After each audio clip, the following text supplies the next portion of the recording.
New day, new entry. You are watching Sem Diary, and today's story is one you won't want to miss. Let's dive right in. Hello, Sem. I hope you are good. I am not feeling well. I have been crying, and I feel so lonely and lost. I am writing to you as a sister, a wife, and a woman who has made a choice she can never take back. My husband, Jerome, and I have been the perfect couple in our neighborhood in East Legon for years. We met at the University of Ghana. I was a simple girl from a small village, and he was an ambitious boy who promised to give me the world. And actually, he did. He's a good provider, cares about me so much, and I must say, he's the best thing that has happened to my life. He's a deacon in our church and a father who loves his children. However, something changed in me after our daughter Sewa was born 3 years ago. Most men value a woman with presence. You know what I mean? The curves and the shape. So after 2 children, I felt like I had lost my womanhood. My stomach had folds and my backside, which used to be my pride, had flattened out. I started feeling like a mommy instead of a wife. I felt like a piece of old furniture in a beautiful house, useful but not exciting to look at. I tried all kinds of exercises, but it didn't work. I even got a waist trainer, but to no avail. And the last one I tried recently nearly took my life. I came across a video in which someone was saying you can mix all sort of herbs, which she showed in the video, boil them and take every morning before food. My sister, I nearly died.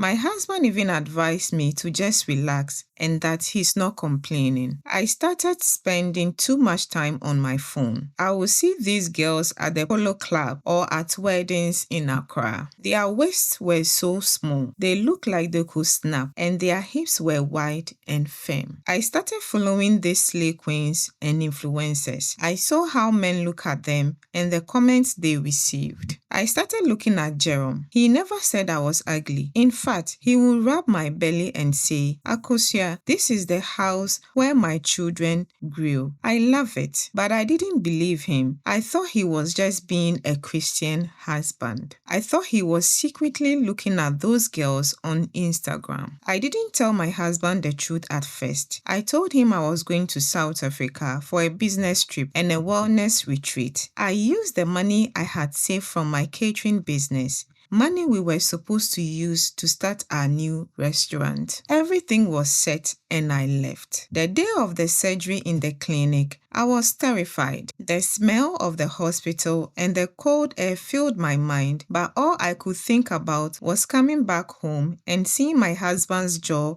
drop. I wanted him to be obsessed with me again. The pain after a BBL is something no one tells you the truth about. It's not simple.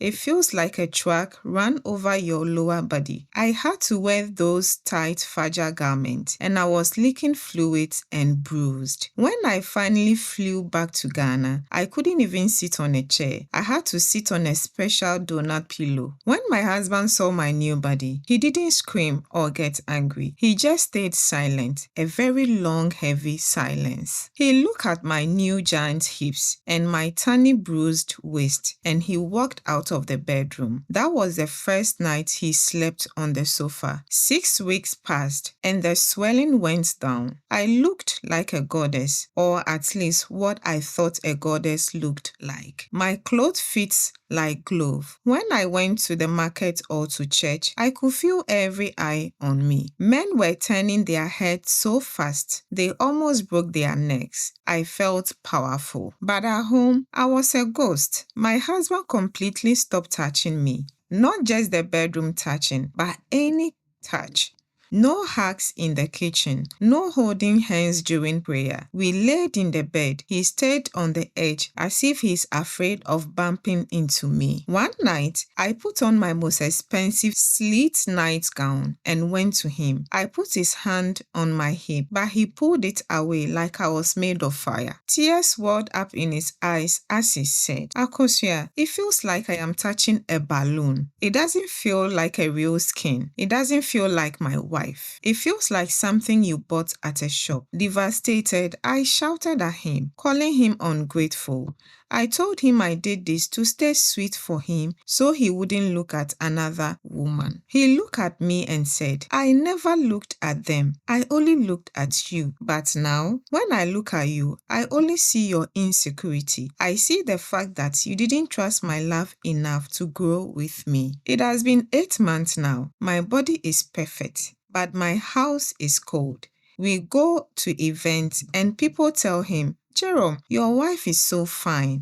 You are a lucky man. He just smiles a fake smile and nods. But when we get to the car, he doesn't speak to me. The worst part is the fake feeling. When I sit down, it feels unnatural. When I look in the mirror, I don't see myself anymore. I see a stranger. I spent thousands of dollars to build a wall between me and the man I love. I see him looking at old pictures of us, pictures I was flat and had a mommy tummy. He looks at those pictures with so much longing. He misses the woman I killed so that this new version could live. I went to my mother to talk to her. She told me, Akosia, some men falls in love with a soul and stays because of the peace. You have traded your peace for a shape. To every woman listening to this, the Instagram lies don't sleep next to you at night. The wow from strangers doesn't pay for the loneliness in your heart. I am sharing this because I know many of you are thinking about it. You believe the surgery will fix a spark and make him stay. But if he is a man of substance who loves the real you, this might be the very thing that drives him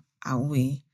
Jerome and I are going for a marriage counseling now, but the counselor told me something that keeps me awake. You can't expect him to be attracted to the body he didn't ask for and doesn't recognize. I have the body of a queen, but I am begging for love of a wife. Please think twice. Love yourself first, because once you go under that knife, you can never truly go back to the way things were. Thank you for listening to my story. Wow, interesting. What do you think about this story? Share your thoughts in the comment. I read every single one. If you enjoyed today's story, then don't forget to like, comment, subscribe, turn on your notification bell so you don't miss out anytime I post interesting stories like this right here on Sem Diary. Also check out my other video, Growth from Hardship. Thank you for watching. See you in the next one.